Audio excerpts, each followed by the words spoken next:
Procedimientos quirúrgicos en mucosa oral. La cavidad oral es un sitio anatómico donde podemos encontrar con frecuencia lesiones de apariencia benigna, comportamiento incierto o francamente sugerentes de malignidad. Pero antes de realizar procedimientos quirúrgicos, es importante considerar algunos aspectos. Datos a considerar antes de realizar procedimientos quirúrgicos en la cavidad oral.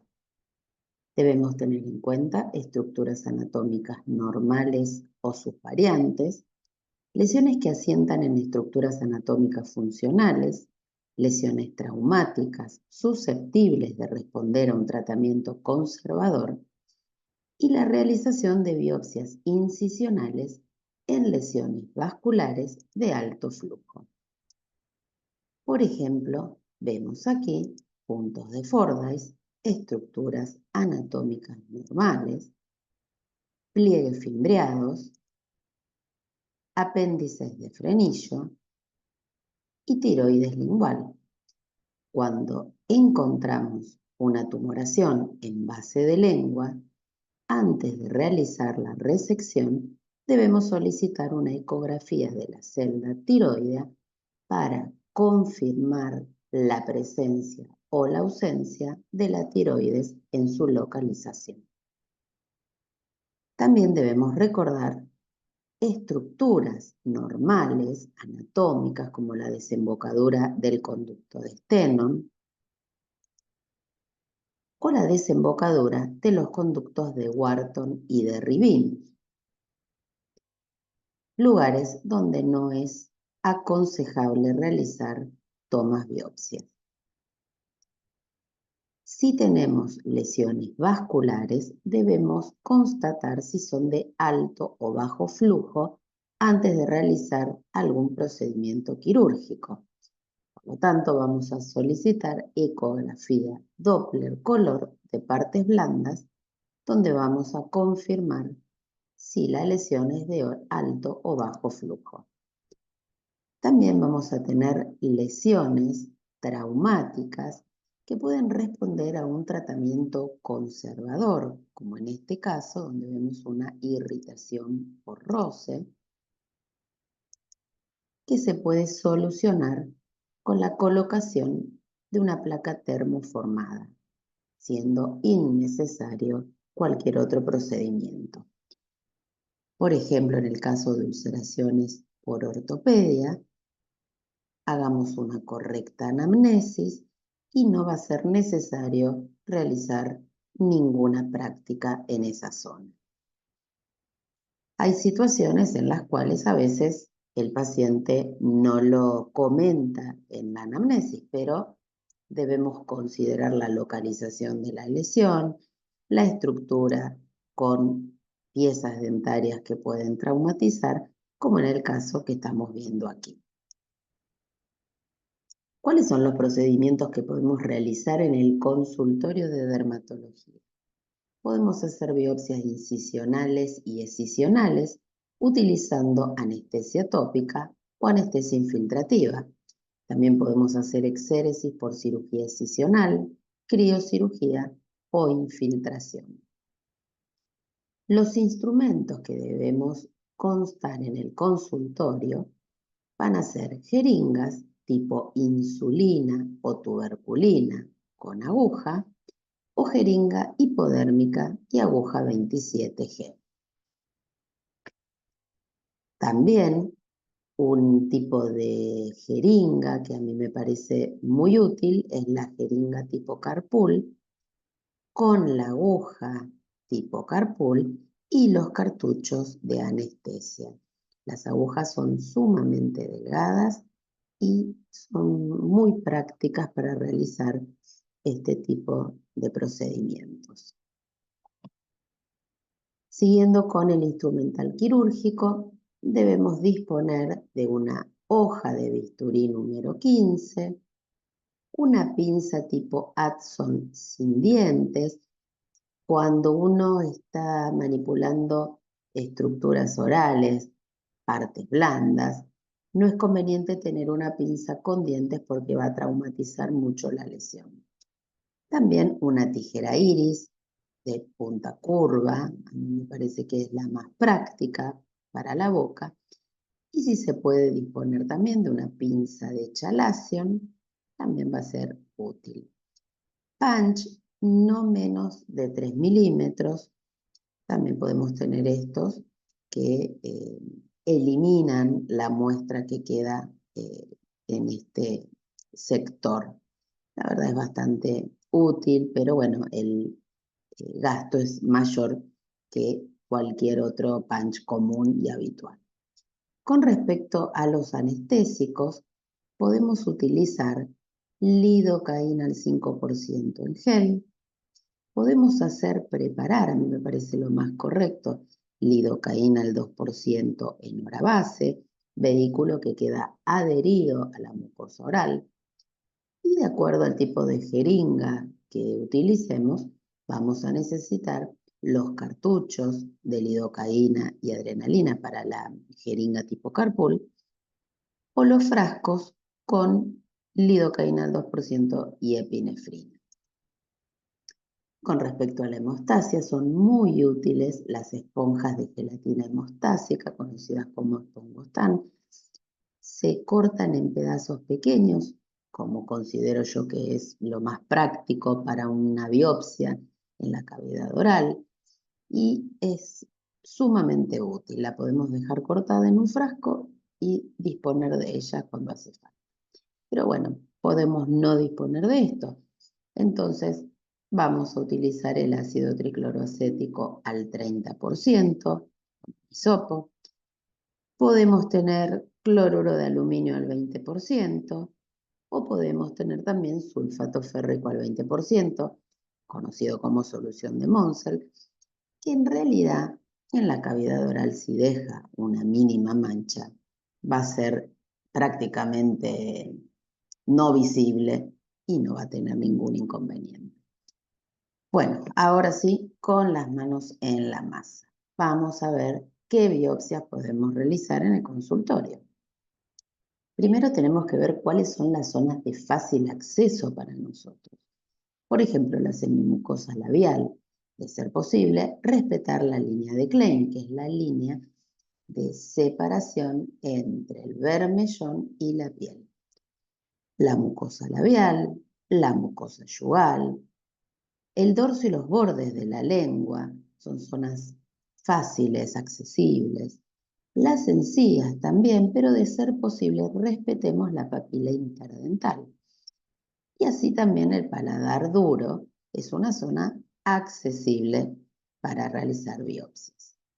Pero en donde tenemos que tener mayor cuidado, por ejemplo, piso de boca, donde la mucosa es delgada, muy vascularizada, están, como ya vimos, las carúnculas de desembocadura de las glándulas salivales, la cara ventral de la lengua con los vasos raninos tan notorios y superficiales, la mucosa yugal, como también vimos, con la presencia de la desembocadura del conducto de Stenón a la altura del cuello del segundo molar superior, y el paladar blando, en donde se necesita abolir el reflejo deglutorio y dar un punto de tracción para acercar la zona, cosa que un dermatólogo que no está especializado en cirugía no puede realizar en el consultorio y tiene que derivar.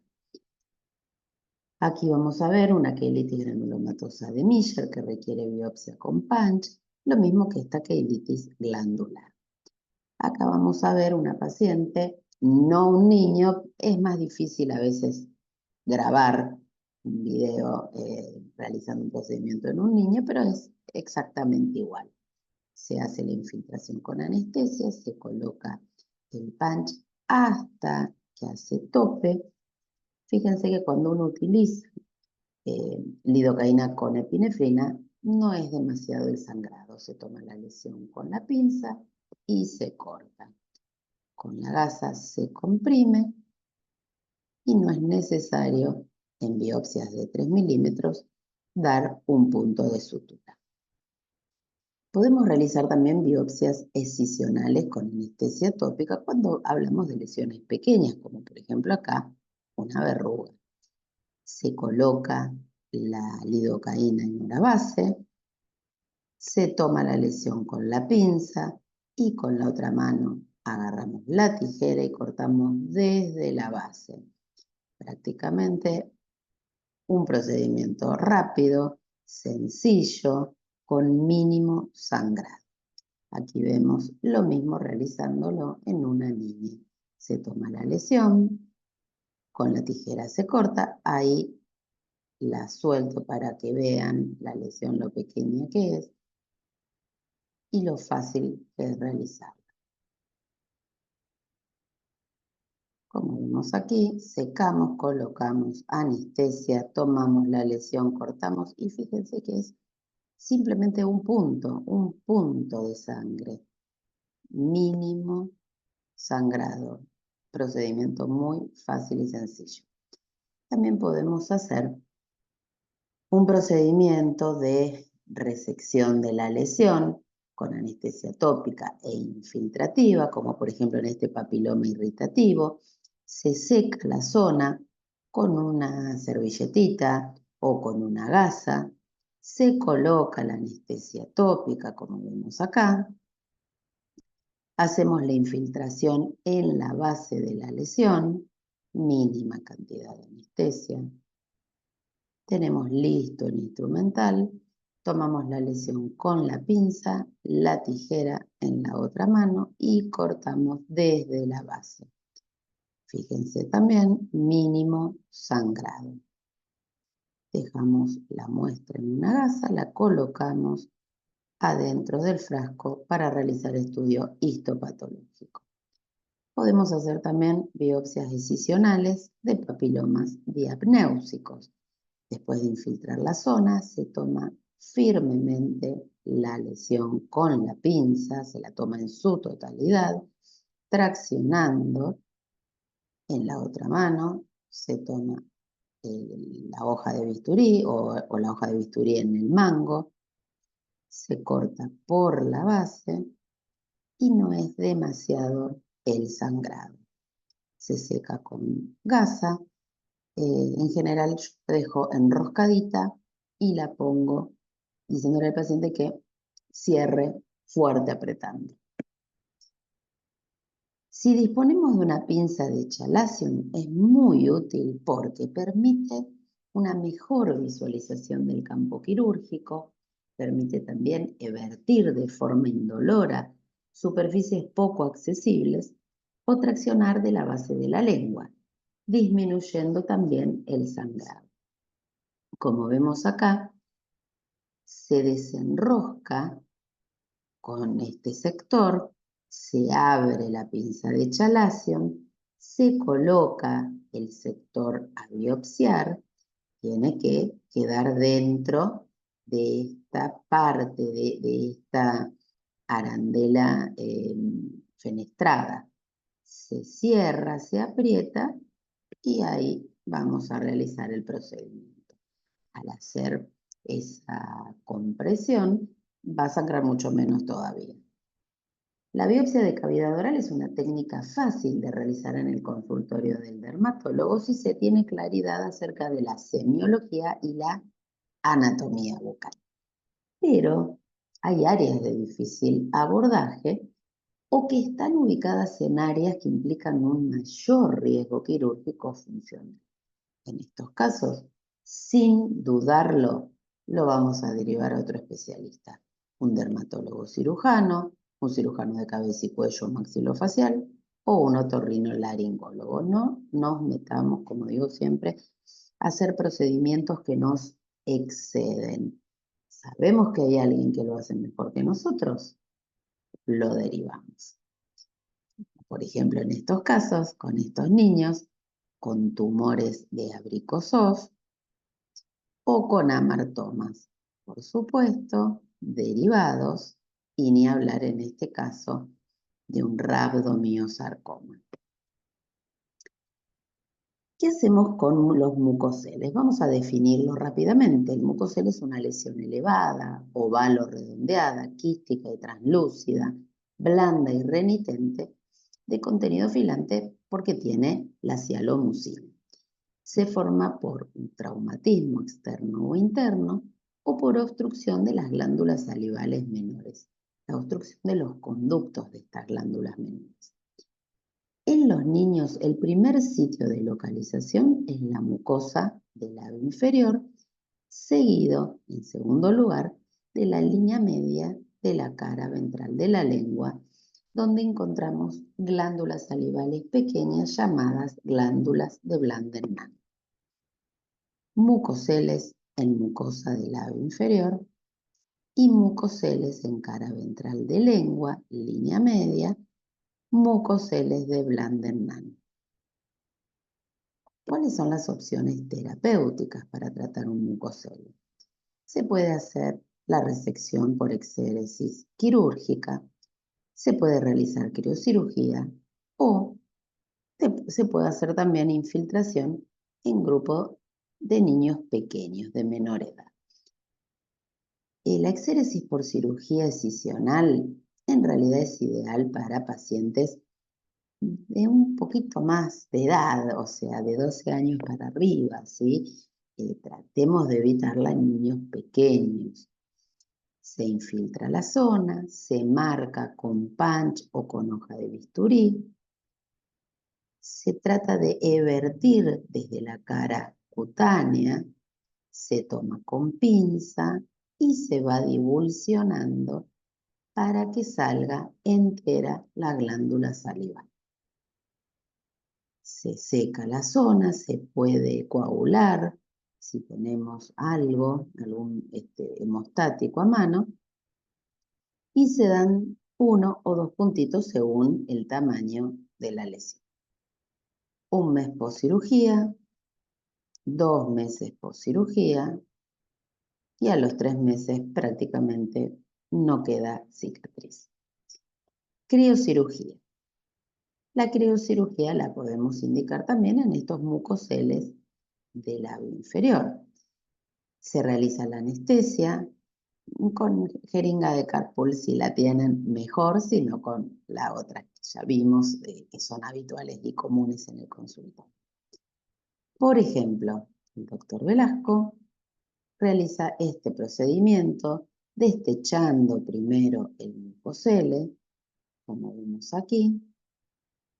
Fíjense ese contenido filante que es la saliva.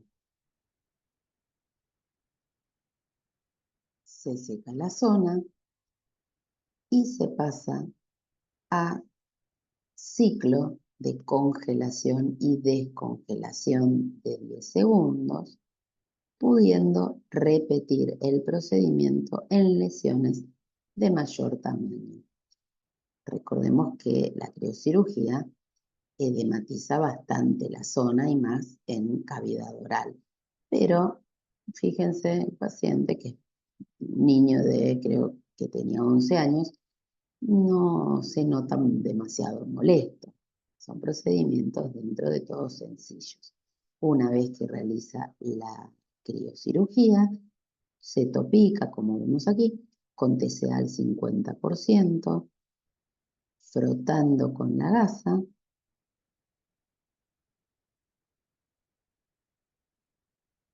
y un muy buen resultado. Pero yo prefiero la infiltración cuando tengo niños pequeños. ¿Por qué vamos a elegir esto? Porque en los niños pequeños hay falta de colaboración y aceptación para tratamientos invasivos. No se quedan quietos para poder inmovilizarlos durante el procedimiento. Y además voy a estar tratando zonas hipersensibles como son los labios y la lengua. En estos casos, entonces, elijo la infiltración con corticoide.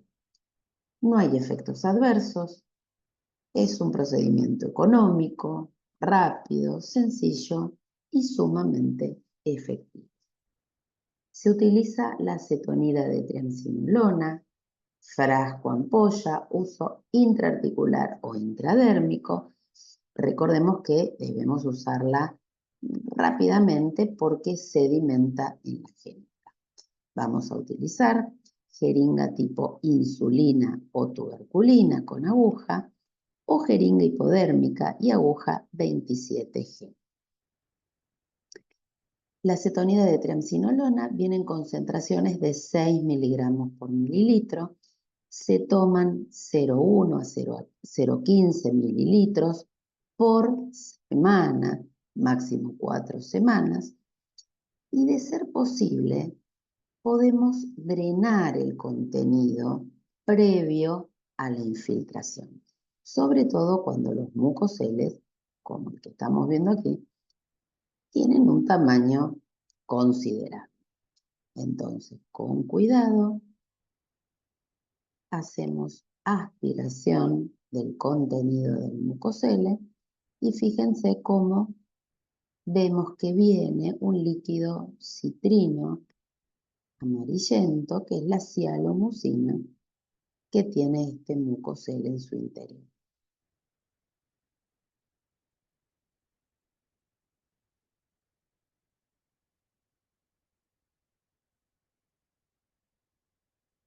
Entonces, finalizado esto, infiltramos con triamcinolona, en este caso 0,15 mililitros, con mucho cuidado de no perforar, no ir más allá de la cavidad quística. Con mucho cuidado, haciendo un tope con nuestros dedos de la cara cutánea. Y fíjense que realmente no le duele al paciente. Con respecto a los mucoceles de Blandenman, también muy buen resultado. Primera aplicación, segunda aplicación, tercera aplicación y en la cuarta ya no se veía más la lesión. En este otro paciente, ya en la segunda aplicación prácticamente había desaparecido. Total, 3 infiltraciones y muy buen resultado.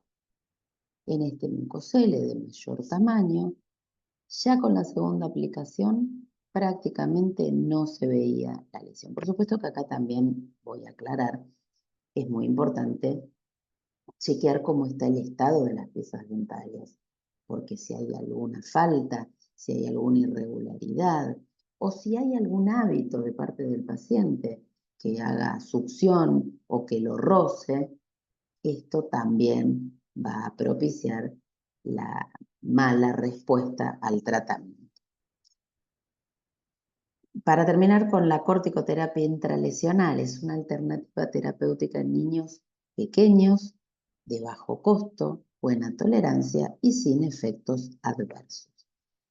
Acá vamos a encontrar un efecto beneficioso de atrofia tisular, porque hay una acción antiproliferativa sobre los fibroblastos y los queratinocitos con la alteración del metabolismo de las proteínas de la matriz extracelular y disminución de la síntesis de los lípidos intercelulares. Por lo tanto, la atrofia celular acá me viene bien. Con respecto a las malformaciones venosas, estas son malformaciones vasculares simples de bajo flujo. Voy a confirmar primero por un ecodoppler color, como dije antes.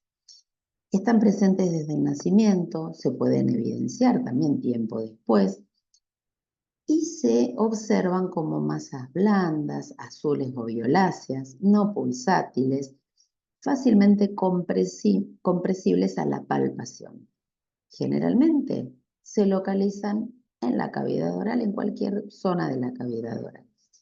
Pueden asociarse a sangrado, ulceración, dolor, dificultad para la deglución cuando tienen un tamaño considerable, como así también obstrucción de la vía aérea, o simplemente por deformación facial. Y acá es cuando el paciente viene a consultar, ¿qué hago con esto?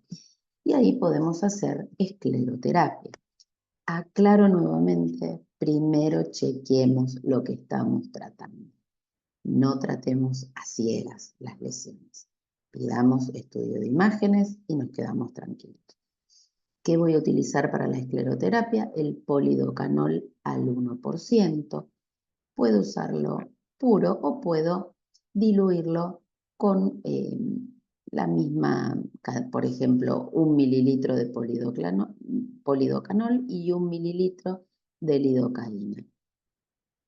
Y se toma la zona en la parte más voluminosa, se realiza la infiltración. Si la lesión es un poco grande, se puede hacer más de una infiltración, como vemos aquí.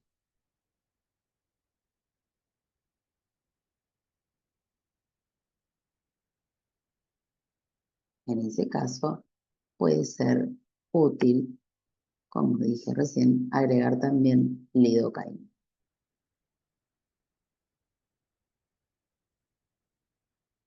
Fíjense el angioma venoso, inicio, segunda aplicación, tercera aplicación.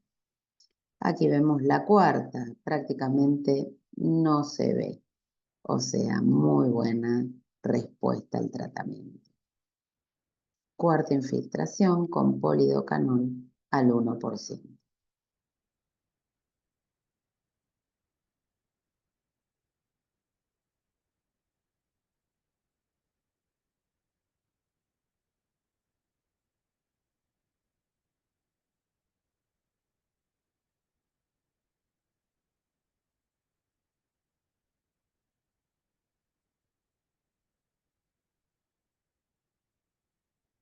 Inicio, cuarta aplicación.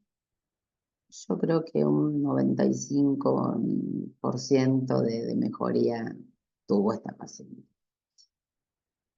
Para finalizar, en niños o adolescentes no hay que utilizar procedimientos agresivos, dolorosos, ni que les provoquen miedo, sobre todo en patologías que no lo justifiquen por su importancia o por su gravedad, porque en estos casos es peor el remedio que la enfermedad. Gracias por su atención y gracias por invitarme a participar.